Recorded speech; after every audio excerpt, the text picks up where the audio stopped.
Hey guys, Heidi Preep here. If you are new to this channel, welcome. We talk about all things personality theory, attachment styles, and basically any theory or system that can help you gain a better awareness of who you are, who other people are, and how you can bridge that gap in a healthier way.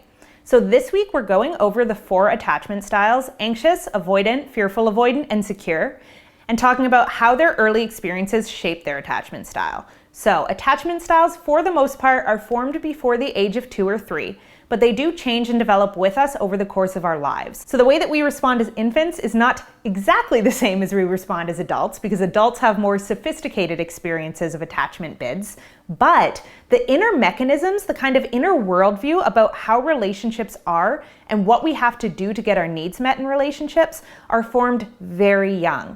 And our brains kind of neurologically wire themselves around that worldview, which is why our very early experiences of attachment tend to be the ones that follow us through our lives and give us kind of a schema for what we expect out of relationships, for better or for worse. And with the anxious attachment style, we often find that they expect a certain level of disappointment in relationships. There is often this sense of someone is going to leave or abandon me or let me down, and so I have to make sure that that doesn't happen. And this will be the kind of conscious experience of the anxiously attached adult, right? But they might not know where that comes from. They might also not be aware that not everyone feels that way.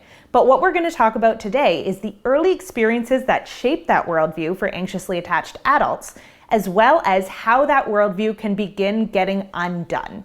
Because the brilliant thing about attachment styles is that they are not a life sentence. If you are able to consciously recognize your attachment style as an adult and do focused, intensive work on it, you are able to move from any of the 3 insecure styles to a secure attachment style, which serves as a positive predictor for many wonderful things, including healthier, more long-lasting relationships, a healthier relationship to yourself, and in general, overall health and wellness. And in a future video, we're going to talk about why all of those things come into play with secure attachment.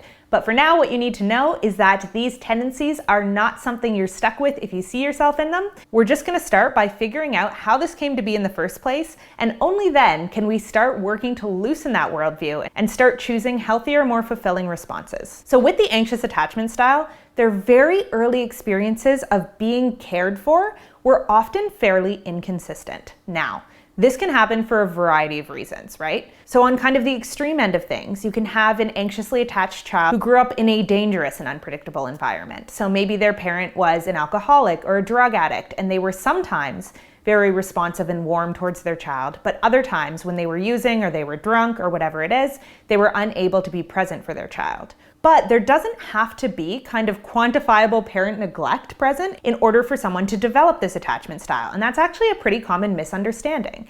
You can have a parent who's inconsistent despite the fact that they are trying everything they know how to do to be attentive and there for their child, but maybe they have multiple children to attend to, and they can't always give their new infant the care and attention that they need.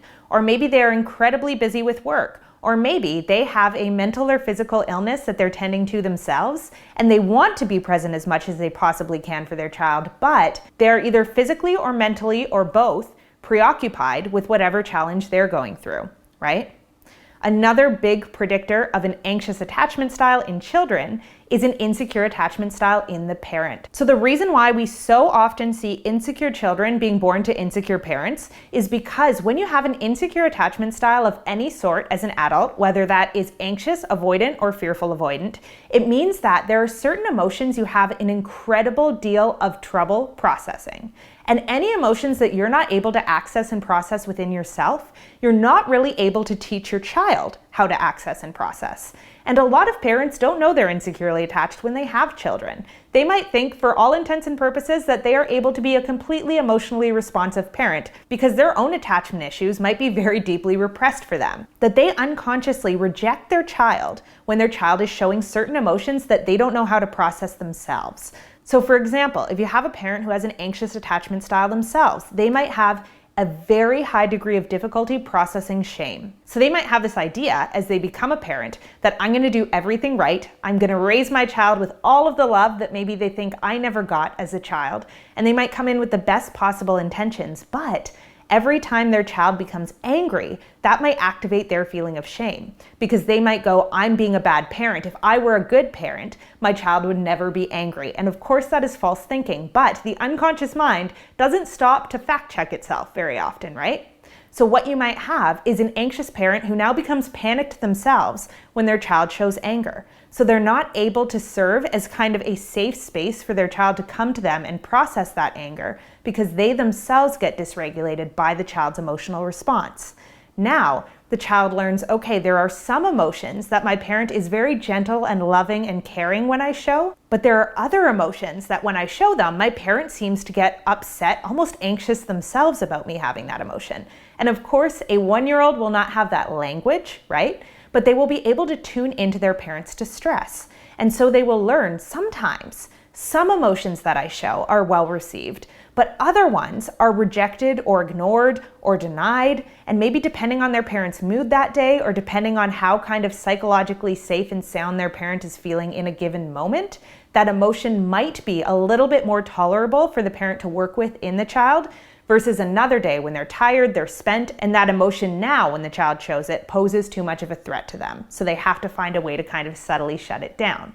And for the child, this is going to be very confusing, because the child cannot yet say to themselves, that's my parent's stuff, it has nothing to do with me, right? When you are a baby, for a certain period of time, you can't even understand that you and your primary caregiver are different people. You kind of think that you're part of the same unit. So what the baby learns is that if sometimes me showing emotions gets my needs met, and other times it doesn't, maybe it's because those other times I just haven't been clear enough about communicating what it is. So they learn to amplify and amplify and amplify their emotional response in hopes of getting their needs met. And sometimes this works and sometimes it doesn't. So they get used to their parent kind of being inconsistent in meeting their needs, and they get used to experiencing mixed signals in relationships. And this is a really important point, because you will often see this in the anxiously attached adult's worldview. They're often attracted to partners who don't necessarily give up what they're thinking or feeling very easily, and they get kind of hooked on these mixed signals. And they often will tell you, what I really want is a partner who's responsive to my needs, what I want is a partner who's emotionally sensitive and there for me. But when they meet such a partner, they're often less apt to pursue that kind of person, because their worldview of relationships was formed around inconsistency. So they're unconsciously seeking out inconsistency in their adult relationships as well. And generally with anxious infants, they learned that either shows of vulnerability or shows of anger were the most likely to get their parents' attention.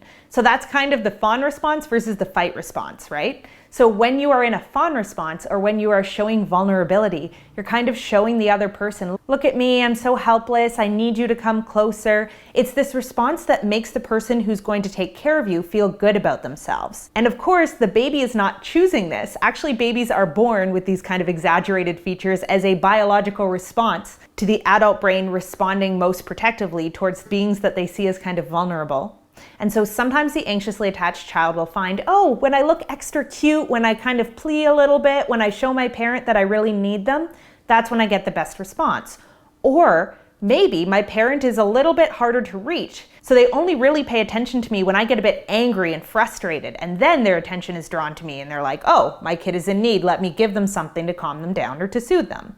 And often these are the responses that anxiously attached adults end up playing out in their attachment relationships as well. So you'll have this kind of oscillation with anxiously attached adults often between vulnerability and anger in their relationships. And which of those things they rely more heavily on is dependent upon a wide range of things. Certain children may have found that displays of vulnerability versus anger get them what they want more quickly. There are also more and less sophisticated displays of both vulnerability and anger that over the course of a lifespan, the anxiously attached person might begin maturing into. So you can have almost this adult who looks really cool and calm and controlled on the surface, but who is subtly trying to control their intimate relationships through having this kind of cool anger towards them when things don't go the way that they want. So a child's anger is going to look different than an adult's anger, but with the anxiously attached child, we often see these kind of initial displays of exaggerated vulnerability or exaggerated anger because those displays are adaptive, and that gets integrated into the child's worldview of showing my vulnerability and showing my anger get me what I want. And those oscillating displays of anger and vulnerability are often played out again and again and again in their close, intimate, romantic relationships. So when the anxiously attached adult does not get what they want, they might try to go to their partner and look especially vulnerable or especially sexy or whatever it is that they think is going to make their partner kind of drop their guard and attend to them. And if that doesn't work, they might become very angry and try to really show their partner, here's what's going on, you're missing the picture, I need this from you and you're not giving it to me. And depending on what worked best for them early in life, there can also potentially be some differences in how they're socialized here. So men often are socialized to have anger as a more acceptable emotion. Women are often socialized to have vulnerability as a more acceptable emotion. So you may see an anxiously attached male express that anxious attachment a bit more through anger and the attempts to control their partner, versus an anxiously attached female partner might be more inclined to go to vulnerability first and almost try to covertly control the situation. They're trying to make the other person notice how much they've not been attending to them. And that's really not a rule, and in all cases with anxious attachment, you will have that feeling of vulnerability and that feeling of anger present whenever the attachment system is activated, but there might be a little bit more conscious intention around which one is displayed based on what the child found worked for them very early on in life, and that will continue to be the strategy in kind of increasingly refined and elegant ways as that child grows into an adult. Now, the really important thing to note here is that very early on, anxiously attached children learned the way that I feel is very important and I need to pay attention to it, and I need to communicate it to other people, because they found that the way that they felt was a pretty good predictor of how they were going to act, and how they acted was a decent predictor of whether or not their needs were going to get met. So if the parent, let's say, never or hardly ever responded to the child's emotional bids, the child would learn eventually to stop showing or displaying their feelings whatsoever, because they learn this just doesn't work. But the anxiously attached child learned this does work. So when I have an emotion, I need to display it, and I might need to display it less or more depending on the availability of my caregiver, but eventually someone will probably come and soothe me and help me kind of return to a regulated state. So this is what we call co-regulation. And with securely attached people, we see both the ability to co-regulate as well as the ability to self-regulate. So what that means is that sometimes the securely attached adult is able to share their feelings and lean on other people for support, and that really helps them return to equilibrium. But other times, if no one's available, or just if they feel like it's the better thing to do, the securely attached person will be able to sit with their own feelings and kind of soothe themselves and return themselves to emotional equilibrium. Now, the anxiously attached child did learn those co-regulation skills through the times that their caregiver was available, but they did not learn to the same extent the self-regulation skills. So there's this kind of blind spot as they grow up in the area of self-regulation. So the anxiously attached child kind of grows up feeling like, when I have a strong emotion, the only way it's going to go away is if I bring it to someone and share how I'm feeling, and the other person helps me feel okay again by either giving me validation or warmth or reassurance or whatever it is that I need. And this is unconsciously still the way that they operate as adults. So with anxiously attached adults, we often see this kind of worldview of, when I have a strong emotion, I need to bring it to someone else and have reassurance or validation or soothing given to me, or else I will not feel okay again. And so they can end up with this view of romantic relationships in particular as this is the thing that is going to fix the way I feel. Once I am finally in a happy, committed romantic relationship, I will finally have someone available to me to co-regulate with me and help me soothe my emotions whenever they feel negative. Now, the problem is that for a romantic relationship to be healthy, it should include two people who can regulate their own emotions and then can elect to co-regulate when it makes sense to. But in the case of the anxiously attached adult, that self-regulation piece is missing. And the anxiously attached adult doesn't necessarily know it's missing, so they might just feel like, why is my partner not consistently responsive to me? And often, again, they're chasing after partners who are inconsistently responsive to start with. So anxiously attached adults often find themselves very attracted to avoidant partners. And the reason for that is avoidant partners have learned not to display emotion, or at least not to display negative emotions on the surface, which leads the anxiously attached person to believe that they don't have those emotions, or that they do have them, but they are exceptionally good at regulating themselves, which is actually not the case. With avoidant attachment, we see a repression of negative emotion, which is not the same as dealing with negative emotion. The type that is best at dealing with negative emotion and effectively moving past it is the secure style. But because securely attached people readily express their emotions and do tend to put the way that they're feeling on the table, the anxiously attached person might see that as, oh, they're dysregulated like me.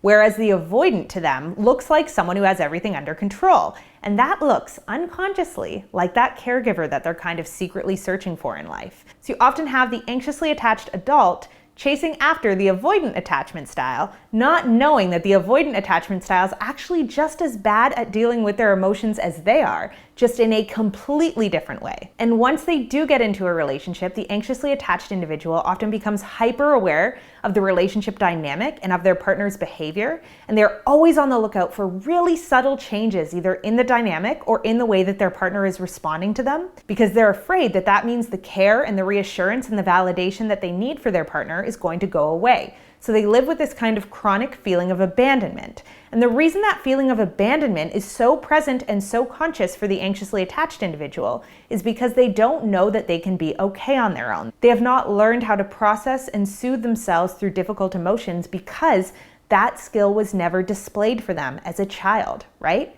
If you have a parent who, let's say, cannot handle the feeling of anger in themselves, they don't model healthy anger skills for you. So you don't learn how to resolve the feeling of anger without someone else's help. Or if you have a parent who became very dysregulated by your sadness, you might not learn to process sadness on your own. So again, you're going to be looking for a partner who's going to help you process that feeling interpersonally. But until the anxiously attached person learns self-regulation, which is a skill that often only comes through specific therapeutic intervention, there might be this ongoing anxiety around being left by their partner. And that anxiety can be so humongous that it becomes all-consuming. And that's one of the reasons why this attachment style is often referred to as anxious preoccupied, because they are quite literally preoccupied by thoughts about relationships. They tend to put romantic relationships at the forefront of their lives, and they will allow the rest of their lives to kind of go by the wayside in their pursuit of romantic relationships if it comes to that.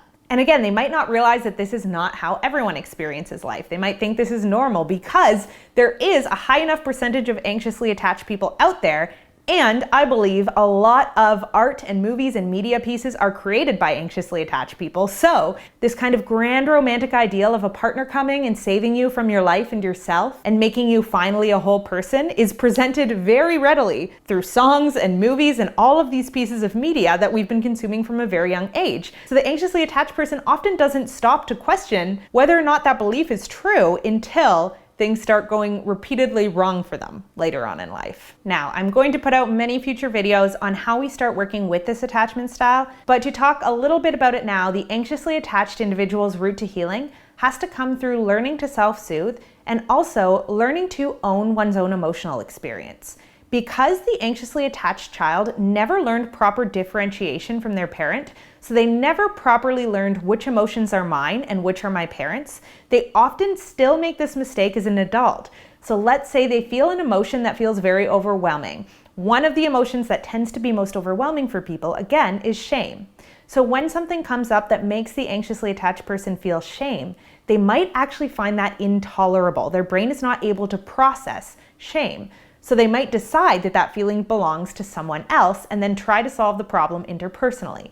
So what that might look like is them looking at themselves in the mirror one day and going, I'm disgusting, and having all these negative judgments about themselves that they find intolerable. So instead of finding a way to self-soothe and kind of change their mindset around that, or set goals that allow them to move more in the direction of how they want to feel, they might go to their partner and look for any little tiny clue or sign that their partner thinks that they're disgusting, right? And then the second they find one, it's like that entire worldview gets validated and they go, I know that you feel this way about me and that's why I feel so bad. So there is this psychological inability to process certain emotions, and so instead of processing them, they have to project them outward, because if it's not their feeling, it's someone else's, then that means someone else can solve the problem for them. There is not a whole lot that is scarier for the anxiously attached person than feeling like they are alone with their problems. So they unconsciously have to find a way, if they have a really big emotional problem, to make it so that it's someone else's problem too, so that that person is now drawn into helping them solve that problem. And this is not conscious for the anxiously attached person. They really truly believe that these projections they're placing onto other people are true. They really think they're right about how other people are thinking and feeling. But a big part of healing this attachment style comes through the process of owning one's emotions and learning, when I am feeling this way, it is probably coming from within myself. Other people cannot transmute emotions, right? Someone cannot take anger and place it in your brain. We can only feel happy, sad, angry, whatever it is, through the process of our own biology and our own minds creating those experiences. And learning that and learning to take radical self-responsibility is often the anxiously attached individual's route to healing. But in order to do that, they first need help. They first need an enlightened witness, someone who can help them process those feelings that their parents never helped them learn to process in a safe environment. So that's why therapy or support groups can be so helpful in healing the anxious attachment style. Because as Brené Brown likes to say, shame can't survive being seen. And for most of us, shame is a truly intolerable emotion, and particularly for the anxiously attached individual who often does not know what to do with that shame when it comes up. So the more that projection stops happening, the more of an accurate worldview the anxiously attached person forms, which allows them to navigate the world quite a bit better. Because when this attachment style isn't conscious, they tend to form a lot of thoughts about what they think other people are thinking and feeling about them that are not accurate. And the problem is that they then miss the actual thoughts and feelings that people have about them, which ends up creating this kind of self-fulfilling prophecy. So for example, a very common issue that a lot of anxiously attached people will face is, let's say, continuously getting into romantic partnerships that end very abruptly, and the anxiously attached person might make up a reason in their head that isn't that threatening for why this is happening. Like, for example, they'll go, well, it's just because I need to lose 15 pounds. And if I lost the weight, if I got better at this skill, if I made more money, then suddenly I would be completely desirable. And so they can move and move and move towards these targets, not knowing the whole time that the actual reason their relationships keep ending is maybe because they are consistently suspicious or jealous or angry at their partner, but because it's psychologically intolerable for them to process that that feeling belongs to them, they'll have this kind of feeling of, oh, well, I'm just always dating shady people or whatever it is. But until they get started on the attachment healing journey, they don't even know that it's their responsibility to stop chasing shady people, right? Because both things could be true. But again, our partner choice is also something that we have to take radical responsibility for. And that's often very difficult for the anxiously attached person to see early on in their journey. Because again, they have that early worldview internalized of my needs will be inconsistently met. And once they eventually learn my needs can be consistently met by a secure partner, if I learn to honestly and directly express my needs, which requires me getting in touch with them and learning to name my feelings and emotions in a way that I'm currently not necessarily capable of doing, they learn that the experience of healthy partnership can be completely different than anything they ever imagined. But of course, that is not the worldview that we start out with. All right, that's all I have to say for today about the early experiences of the anxiously attached style. If you have any questions, please leave them in the comments, especially if you have any kind of aha moments that have occurred for you on your attachment healing journey related to your early experiences as an anxiously attached individual. I love when we share tips and tools with each other. So as always, I love you guys. I hope you're taking care of yourselves and each other, and I will see you back here again really soon.